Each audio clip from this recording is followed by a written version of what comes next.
It's always a rare pleasure to have Chris Wood of Jefferies on ET now. He's always the foremost authority in terms of understanding the market, connecting it with the micro to talk about the market moods, the next cycle, the new big trend, and what exactly his India portfolio is.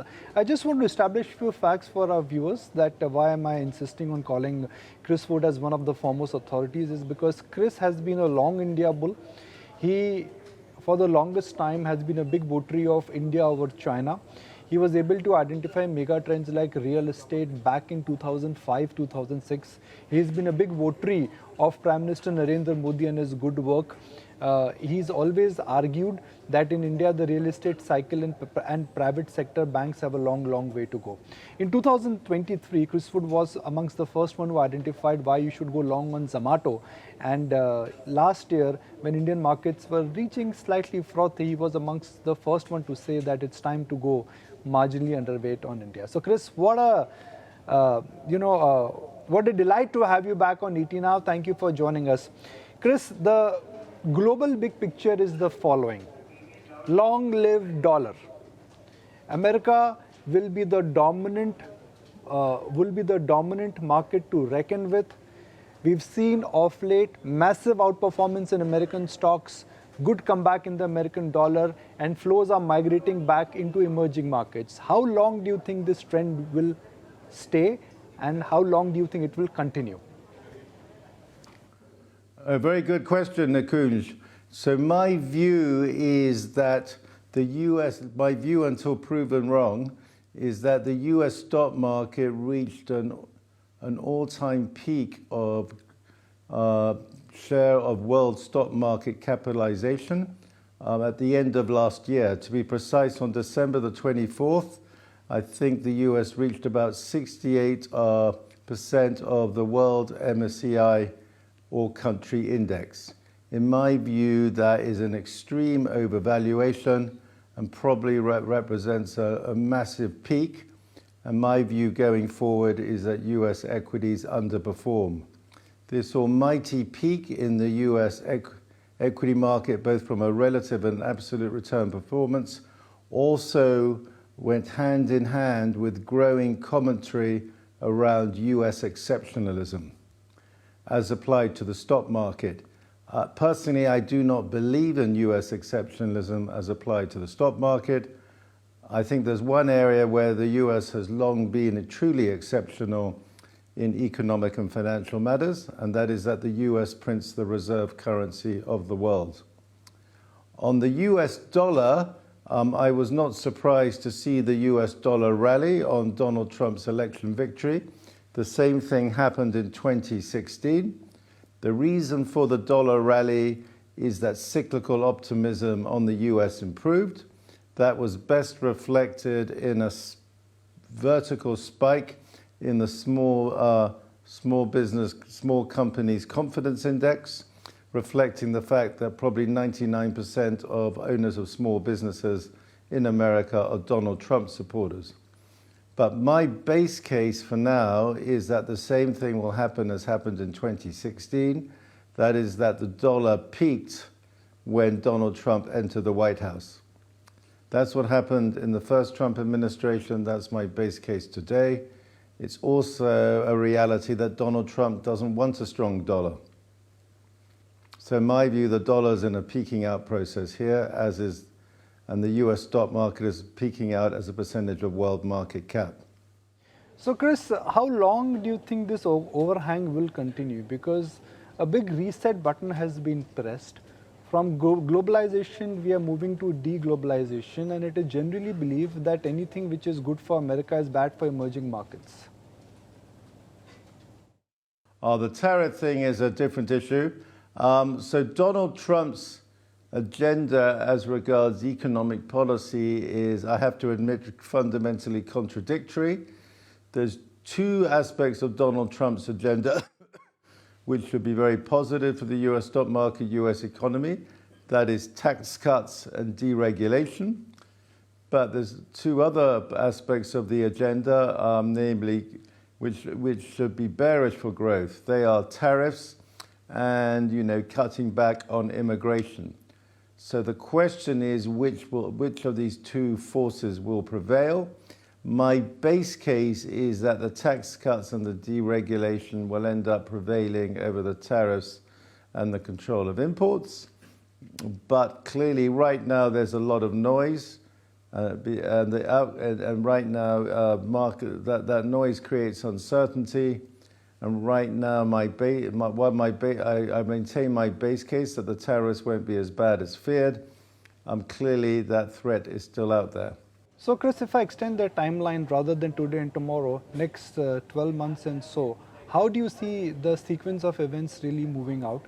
Hopefully, we will get some clarity on tariff, and that emerges. Will that really change the outlook for emerging markets and financial markets?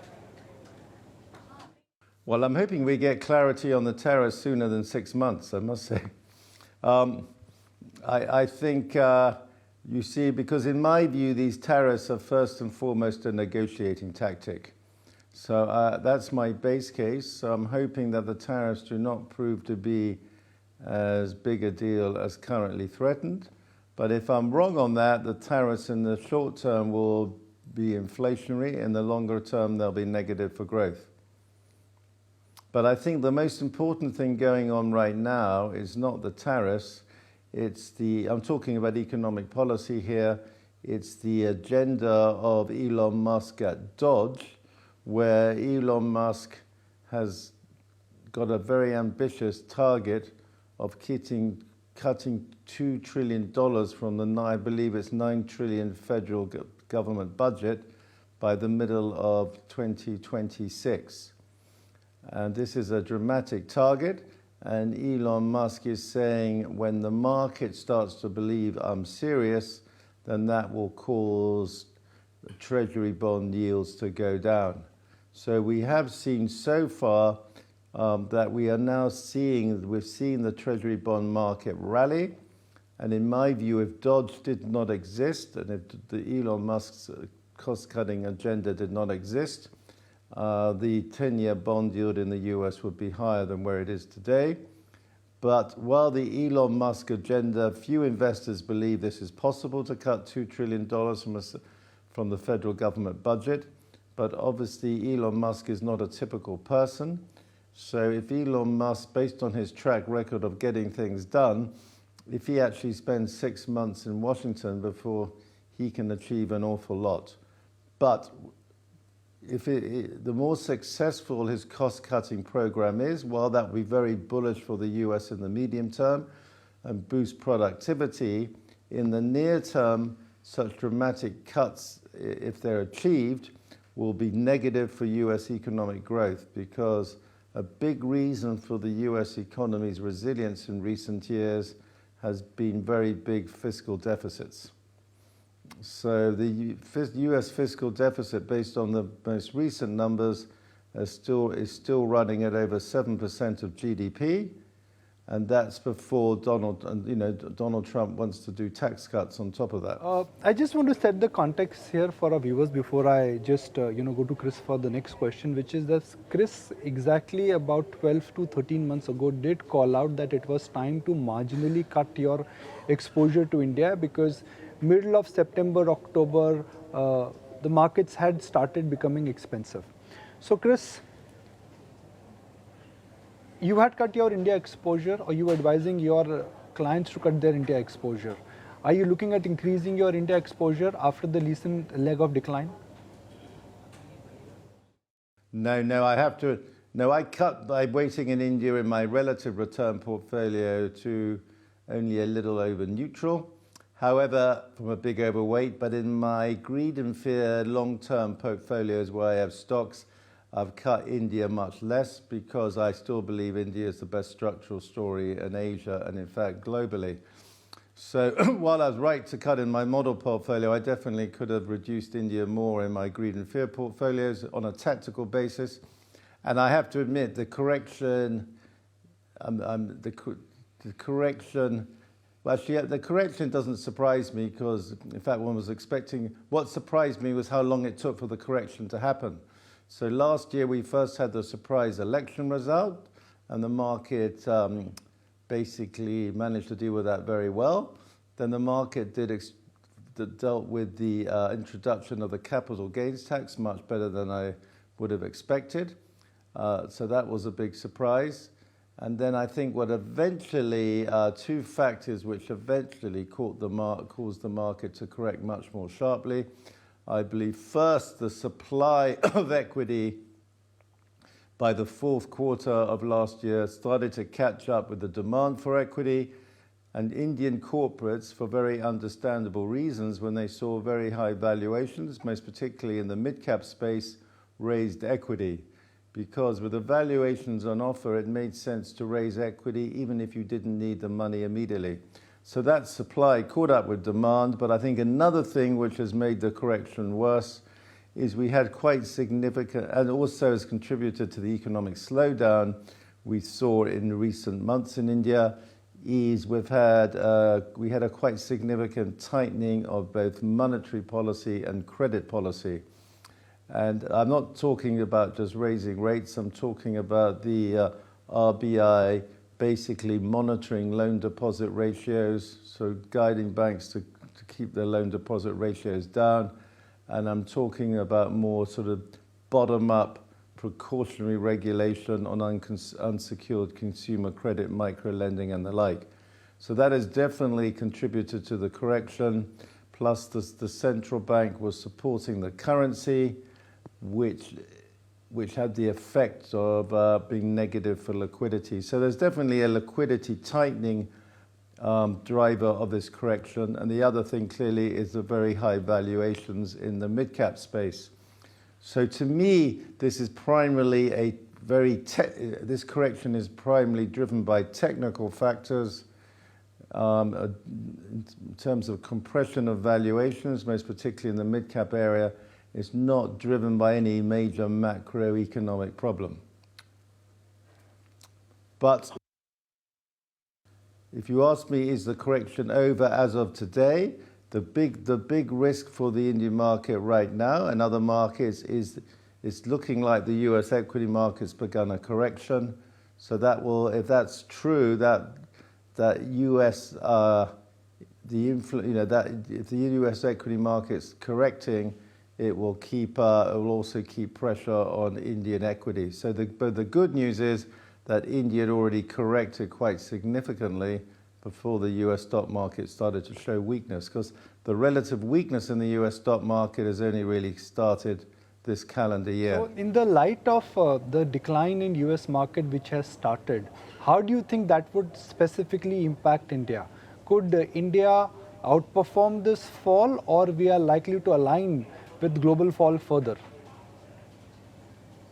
No, I'm hoping, given India's already corrected a lot, it will fall less. But the key market that will outperform if the US market's going down, well, there'll be the two markets which have got a chance of outperforming in the nearest. Well, they have been outperforming year to date, and they can do so more, I would say, are China and India. So China, I've increased my position in China in the last few months. China bottomed last September at about 8 times earnings. And although China is not booming, the Chinese market can double just on Chinese consumers going from pathologically cautious, which is what they were last year, to moderately cautious. So China markets definitely, in my view, has bottomed. That's one of the explanations for the foreign selling of Indian equities in recent months. The emerging market investors had to rotate more money into China. So that was already happening at the end of last year, but I believe we got another wave of rotation out of India into China caused by the DeepSeek news. The DeepSeek news was positive for Chinese equities, and in particular Alibaba. And then more recently, if you hadn't bought China already and you're an emerging market investor, you really had to buy China when you saw President Xi have that meeting with the major heads of the private sector companies in China, and you saw President Xi shaking Jack Ma's hand. So this is all, so China's got the best chance of outperforming if the US is going down. Europe is also looking better because last November, I believe Europe reached an all-time low in terms of forward PE relative to the US. So Chris, what should be the return expectations from Indian markets now? If the starting point is today, which is beginning of March, a year from now, after this recent leg of decline in absolute term, not in dollar terms, can Indian market give double-digit returns? Well, I think the key variable there is the dollar. Actually, if I'm wrong on the dollar, I think that will be hard. I think if I'm right on the dollar, that's quite probable. Because you see, if the dollar is weakening, then there's much more room for the RBI under its new leadership to ease policy, and I believe the RBI wants to ease policy. But obviously, if I'm wrong on the dollar, it remains very strong. It puts much more restraint on the ability of the central bank to ease. You've liked 4 group of stocks in the past: private banks and financials, capex, few internet stocks, and few real estate stocks. After the leg of recent market decline, where do you think value has emerged in the market? Where do you think the scope of outperformance is the maximum? Well, I think now many people. I talked to many domestic fund managers in Mumbai this week. So the sentiment on the property market is horrible. People say the property cycle is over. They say the stock market correction will be very negative for real estate. I mean, that may be true in the short term, but personally, I do not believe the property cycle is over. Nor do my colleagues here in Jefferies Mumbai office. I believe this is a mid-cycle correction. So yes, I would personally be looking to buy property stocks. The biggest near-term risk is what I said earlier, is foreign selling's already been large. If Wall Street's correcting, that's going to mean there's no hurry to buy India. But for somebody who doesn't own any Indian stocks, this is obviously a very good opportunity. So it's all a question of how you're already positioned. I think the bank stocks are much less high beta clearly than the property stocks, and they're much less risky, and they will be in my view. If the market's declining, I would expect the bank stocks to outperform. But I have both bank stocks and property stocks. I think a straightforward story to invest in India, it was already straightforward, remains straightforward, is anything to do with travel.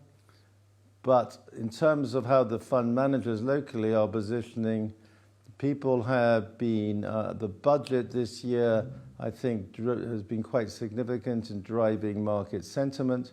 Clearly, the budget has had the effect of causing domestic portfolios to move away from domestic investment proxies more to discretionary consumer stocks. That's the current sentiment in the market. Chris, now since you are of the view that this selling is largely technical in nature and it is PE derating which is happening in India, then why should actually one buy into banks? Because banks are over-owned by foreign institutional investors, and if the P derating is happening because of FI selling and liquidation, then shouldn't bank be on the receiving end? Because broadly about $1 trillion of market cap in India is in financials, and within that large ownership, at least in private banks, it still lies with foreign investors. No, I think my guess is that foreigners have been selling mid-cap stocks. Because my guess, I haven't got the data in front of me, but my guess is foreign investors' portfolios in India had a bigger range of stocks in this cycle than in previous cycles. Therefore, my guess is they've been primarily selling the higher beta mid-cap stocks, which were the big outperformers last year, but where you had the high valuations. Chris, you did have a reasonable exposure to IT. IT stocks, barring what has happened in the month of Feb, they've done rather well. The logic here being that they are safe haven and they are a play on weak rupee or strong dollar. Where are IT stocks headed in this kind of an environment when the macro is really supportive for them? Well, if I'm right on the currency, on the dollar, that trade's seen its best days. The interesting issue on the IT companies, which I'm not an expert on to answer, is how do they fare, how do they do with the potential disruption from AI? That's, to me, the key issue for the IT service companies in the next few years. But in the short term, if I'm right on the dollar, the best of that outperformance has happened. The key variable for India and all emerging markets right now is the dollar. But it's important to understand Donald Trump does not want a strong dollar. No, do a table-thumping applause, literally in this case, for your great call on Zomato. While the world was bearish on Zomato, you came out and you said that, look, this is a high-growth company, play on internet, almost a duopoly market in the food delivery space, and Zomato will be disproportionate beneficiary of that. And look at Zomato price. From 50s when you were identified for our viewers, it went to 300. Where is Zomato headed? Where are some of the consumer tech and fintech stocks headed in the light of the recent leg of decline? Now, I think all those platform companies should be, I'm not just talking India, globally, I've got Alibaba, all these sort of companies with these consumer-facing business models should logically be beneficiaries of this whole AI story, because AI will give them the ability to know more and more about their customers. So I think that's a general thematic. In the particular case of that stock, it's just a question of the competition spending money to try and take market share. So in the short term, I would remove that position a bit because it's simply because it faces competition. But in the long run, I think that's a hold. So I think all those consumer-facing digital platforms should be beneficiaries of the AI trend. But the real issue on AI right now is not in India, it's in the US, because the big US tech stocks, the big hyperscalers, are spending these huge amounts of capex on the whole AI story. I believe they spent $20 billion last year. They're projecting to spend more than $300 billion this year. And one very important question is, does the US stock market this year start to question whether there will be a good return on this investment? Chris, just a couple of last follow-up questions. I'll seamlessly extend my appointment with you. Chris, since you mentioned that Indian small and mid-cap stocks have some more scope left in terms of reaching their fair value, how much more do you think those stocks could correct by? And when do you see that pain really ending for the mid stocks? Well, no, they've corrected a lot, but the trouble was they got very high. So the risk is they have to converge with big cap valuations. And if they do that, they're going to correct more. Chris, you've always been a gold bull, and this has been there from last 10 years, where you've always, in a sense, advocated on various forums and in your newsletters that one should have a reasonably decent and a large exposure to gold. But given the recent rise in gold prices and how the speculative indicators are indicating that there is excess trading activity in gold, do you think gold could also run into rough weather and it is time to book out of profits in gold as an asset class? I think gold could have a big correction at any time, but I think gold will be higher in a year's time. So I think gold is trading remarkably well, and it's almost defying corrections, because there's a lot of technical factors in recent weeks in terms of which would have suggested that gold should correct, but it's been extremely resilient. There's news flow on Ukraine, which should lead markets to assume there may be an end to the war in Ukraine. Could have knocked gold, it did not. So for core, I would advise people with long positions in gold to continue to hold and just take profits at the margin. Obviously, if you own gold on leverage, you should take some profits. But gold's trading very well. And what's remarkable about gold, it's done so well, and there's been hardly any inflow into gold ETFs in the Western world. Chris, everyone is feeling the pain of the market fall, the price decline has been nothing short of excruciating. Portfolios are down 15 to 25% depending on your asking. But for someone who really has a time horizon of 3 to 5 years and has the patience to sit out without really looking at daily NAV change or price change, what should be the strategy? Just stay calm, like they say, take a chill pill? Well, it all depends how they're positioned already. No, I think if they're on monthly installment, they should continue to invest on that monthly basis. So Chris, let me phrase my next question purposely, and I will be very slow in terms of phrasing it. What should be a basic strategy, and where do you think outperformance in the short term, medium term, and long term? Short term being less than 1 year, medium term being 1 to 3 years, and long term means anything above 3 years plus. So what do you think will do well and outperform in short term, medium term, and long term? I mean, well, no, long term, 5 years, I'd definitely say India. On this particular year, if people want to buy a cheap market, they should probably buy, yes. What did you say? 1 year, I would say the Brazilian stock market this year is extremely cheap. Probably the cheapest major market in the world. It's got very high real rates, but any change in the political situation, the market can double very quickly. So that would be my favorite market for this year. This year into next year. No, long term, I'll stick with India. Chris, and before we wrap, you did meet the Indian Commerce Minister, Mr. Piyush Goyal. So what was the meeting like with Minister Goyal? Did you get a sense in terms of which way the tariff negotiations are moving, and when do you think the final draft would actually be out from India's side? No, I think the key point, not just as regards India, but all countries, is that Donald Trump basically is somebody who likes bilateral negotiations, bilateral deals. So the whole focus on multilateralism we've seen in recent decades looks to be over. My sense is this is well understood by the Indian government. So the key thing is to focus on securing a bilateral deal. And my guess is that's what the focus is.